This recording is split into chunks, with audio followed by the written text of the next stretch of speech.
story starts with America divided between pro-slavery and anti-slavery politics, and one of their many fights is over the Spanish colony of Cuba. Pro-slavery lawmakers want to buy Cuba from Spain, or take it by force to turn it into a new slave state. Anti-slavery politicians oppose this, calling it imperialism. But fast forward to 1898, after slavery's over. Americans have a different version of this same argument when Cubans rise up against Spain. The US joins them, starting the Spanish-American War. But Americans divide. Should the US seize Cuba from Spain for itself, or liberate the island? This is part of a much bigger debate at the time over whether the US should explicitly become a European-style imperial power. So this is an argument about Cuba, but it's also an argument about America, what kind of country it should be. Should America be the kind of country that controls Cuba, or that respects it as a fellow sovereign nation? And that argument has continued in different forms ever since. At this point, in 1898, that fight happens in Congress.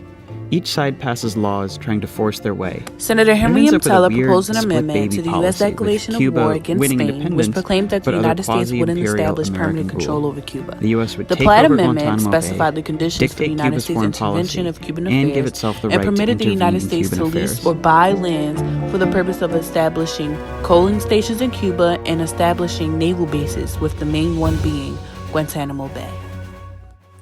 Okay, so let's get right to it. The Teller and Platt Amendment were two different amendments, but they were put into the same place because of one situation. The Teller Amendment was basically an amendment to a joint solution of the United States Congress indicated on April 20th, 1898, in reply to President William McKinley's war message. It placed a condition on the United States military presence in Cuba. On March 2nd, 1901, the Platt Amendment was passed as part of a 1901 Army Appropriations Bill.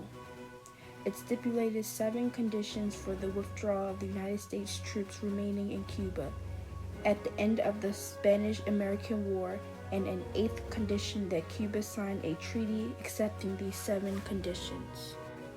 In an effort to turn Cuba into a self-governed colony, the United States established the Platt Amendment to maintain public order.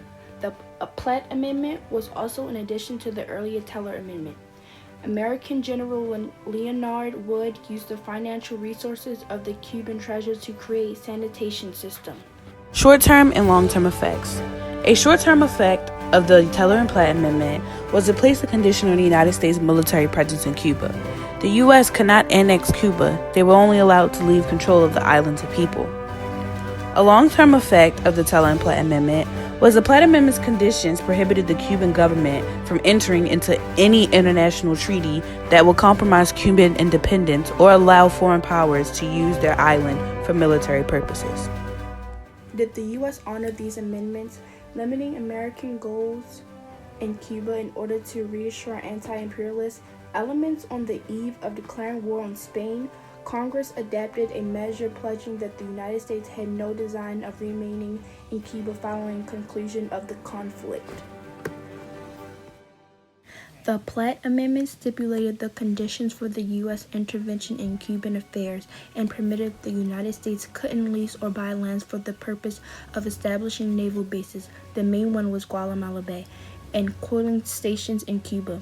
There were high tensions regarding the acquisition of Cuba by Spain and the United States' control over it. The Teller simply ensured that the United States could permanently acquire Cuba. The amendment was passed through the state and the House of Representatives in April of 1898.